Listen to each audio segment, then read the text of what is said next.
Hello and welcome to my Jeff video.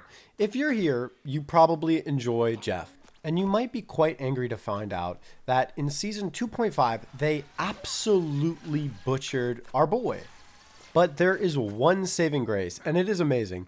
You may have noticed already, but it is the fact that there is a glitch right now that allows Jeff to go at insane movement speeds. We're literally in here like Wally West. Like, look at this. This is crazy. So in today's video, I'm basically going to rant about why I think that they ruined our character, and I'm going to show you off this glitch.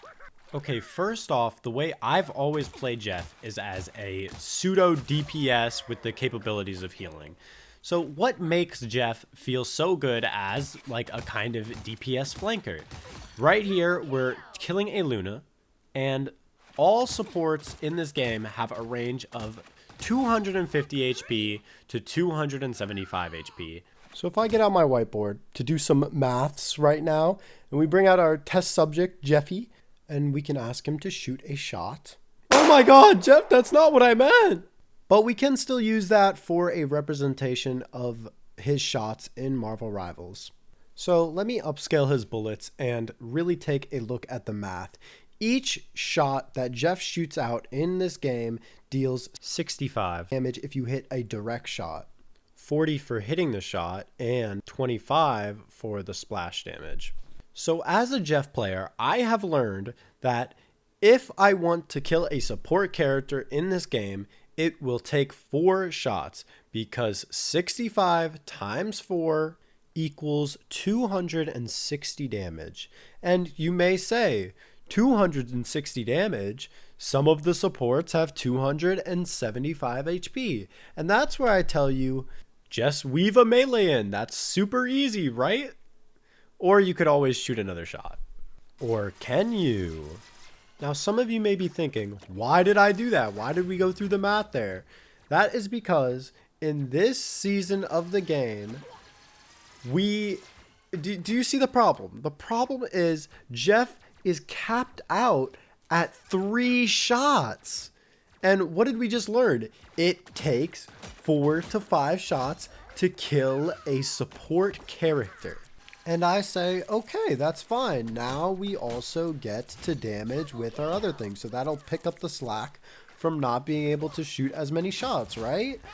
Well, not really, because in any case, this basically means we have to wait about 9 to 10 seconds if we ever want to even think about getting a pick. So now they have this weird dead time basically for Jeff players where you have to wait 9 seconds before you want to do anything aggressive. So they're really just forcing the character to be a super giga heal bot.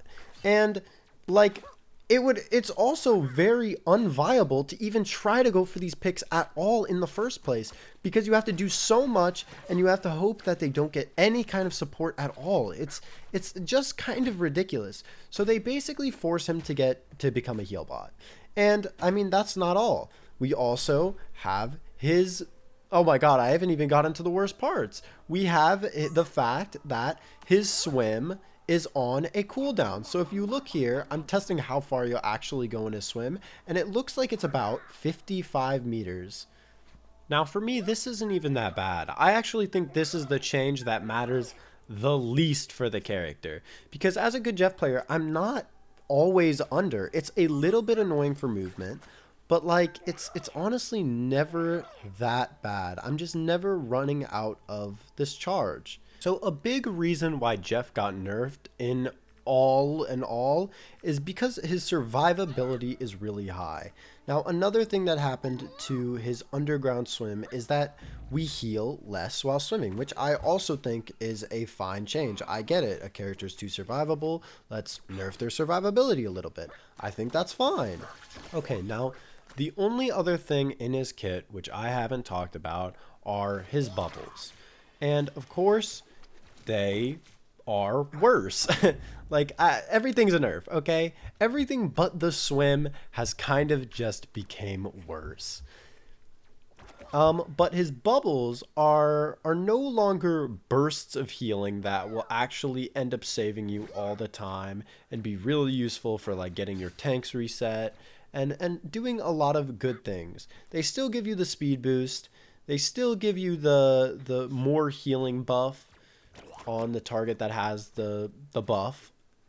But the way that the bubbles heal right now is they give a regen over time effect. And it's just really, really slow.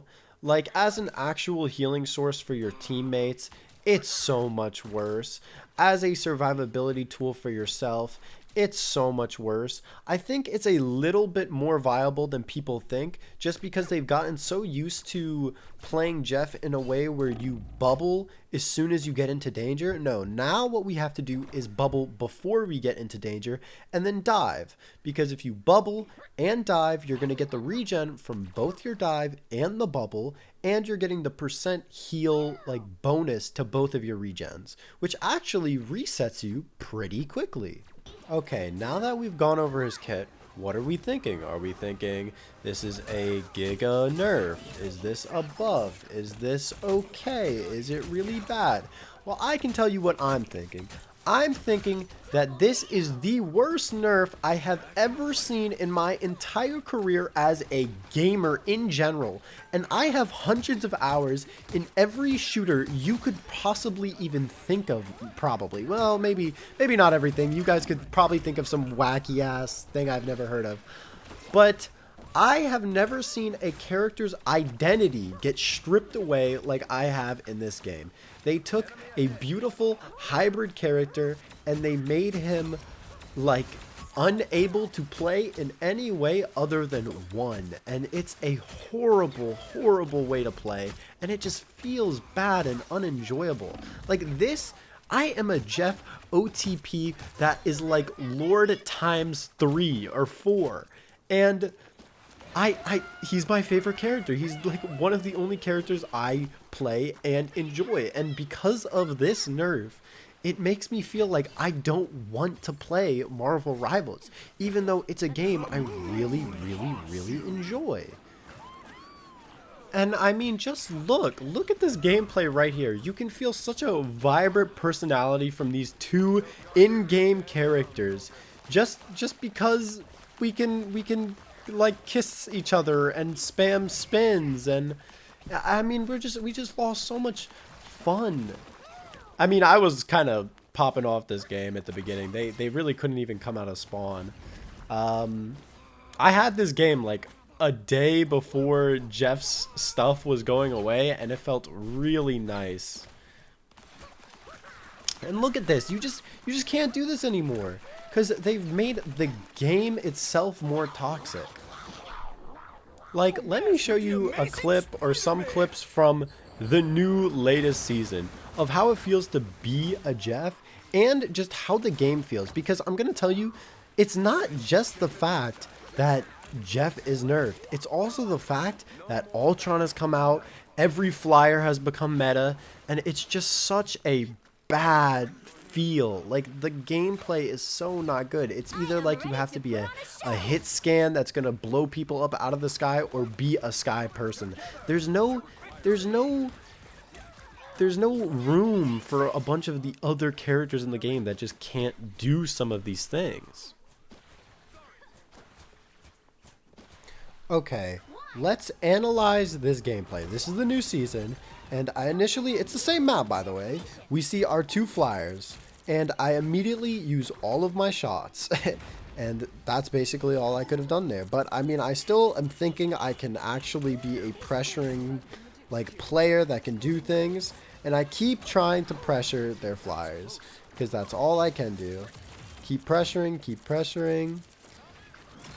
We just consistently pressure. Now I come into the back line. I see a Luna, which would normally be very, very free. I mean, they're playing a comp that is almost all supports. I mean, we can see the bubble change with our dive is not bad. I'm not running out of swim. I'm consistently being like full HP, pretty survivable still. And see, this is the difference though. Here, when I'm seeing all three of these supports at half HP, my Jeff instinct says, I should be able to kill at least one of them, right? If I was old Jeff in this situation right here, all three of those people would have been dead. And my team would have been able to push in, do something. But what happens in this game is we get spawn held all game, not being able to do a single thing. Because consistently, I cannot actually pressure anything. Until I see the fact that we have built our ult in the matter of seconds. That is one good thing about this change. His beam being able to hit so many people allows us to build our ult extremely quickly.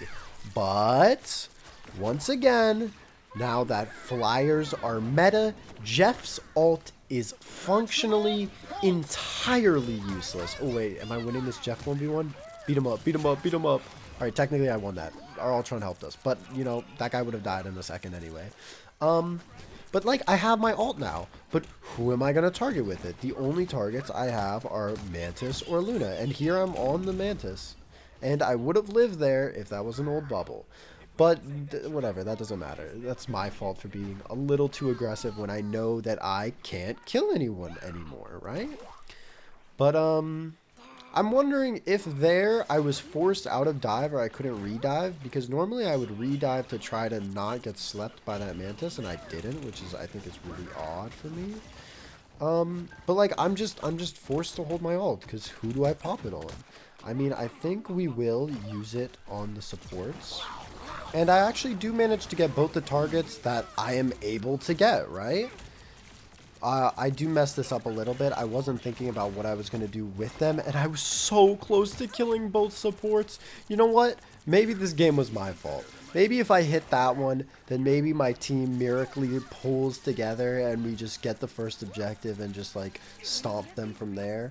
But I just don't know. And during this game, I don't know if you noticed, but, like, multiple people kept leaving. And even while I was getting, like, a game where I'm getting stomped like this, I've never seen so many people left. Oh, look, another Jeff 1v1, and he gets instantly reset by Ultron. Dang. Like, old Jeff might have been able to last that last shot and killed him. And here, I don't have the bubbles to fight him. And also, because the shots now knock back, they, like, drop flyers out of the air in a really weird way, which actually makes them so much harder to hit. Because, like, with a character like Storm, I used to be able to just ping them out of the air, like, pretty well. Like, pretty well. But now, I shoot them once, and they fall in such a weird way in a random direction that I can't predict that. Like, a slow-moving target goes to one that's unpredictable. And it's just ridiculous. Okay, and now is the point of the video, which I am done with ranting. I hope everyone understands how bad I think is. Oh my god. How bad I think Jeff is now. Words are not wording.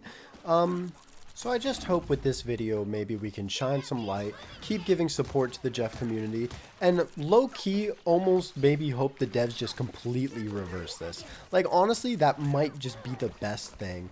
If they add more or subtract more, it could just become, like, more of a problem. Alright, so now we're going on to the Jeff glitch. This is the fun part. This is the fun part, the redeeming quality of Jeff's story in Season 2.5. Jeff has a glitch which makes him completely invincible and gain an insane amount of movement speed. We literally have Jeff moving around like Wally West, like A-Train, like The Flash, while he can't take damage, and it's insane. And it's very easy to do. It's doable in real games. It's so simple. So, okay, the first thing, I mean, I'm going to do this in practicing range because we can show it all very consistently, but you have to get the Storm and Jeff team up. It all stems off of Jeff NATO.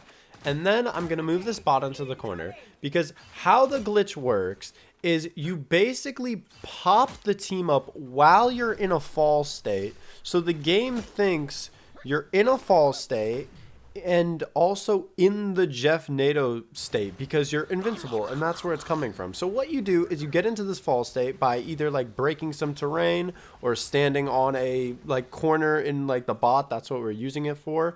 And we activate our short NATO on the first Storm ult. So when she ults, we activate it. And then we wait there in that fall state until she gets her second ultimate. And when she like lifts off and disappears from her second ultimate, that is when we drop off of like the bot or the terrain we're lodging ourselves in to leave the fall state and pop her ult. And then we will appear where she was, or like where she is ulting. And from that point on, we'll be invincible and really, really fast. Okay, let me explain that and like show you the footage to back it up so it's very easy to understand. We get into this fall state, I activate the team up right then when it gave me the ability to, and we're just waiting for her second ult. Now you see we do have stuck prevention, which will reset us to spawn if it wasn't like she could ult really fast, but okay, we drop off right there when she used her second ult and then disappeared, and now we're in the state and we're based like we're invincible. We're really fast. We're having a great time on Jeff. Now, the stuck prevention actually does make this a little bit harder in real games because obviously you need to build a second storm ult and we can't exactly do it that fast. But you know, I'm really happy that this glitch has happened because it's like when we nerf Jeff and destroy him as a character, the community will come together and find a way. Like how did people find this? It's crazy. But I mean, that's kind of it for the video. I hope everybody uses this wisely while it's still here. They'll probably fix it in like a while. Hope we can all keep enjoying this like wonderfully fun character, even if he's different now. I mean, that's gonna wrap it up for this video. Thank you very much for watching, and I would very much appreciate it if you would like and subscribe.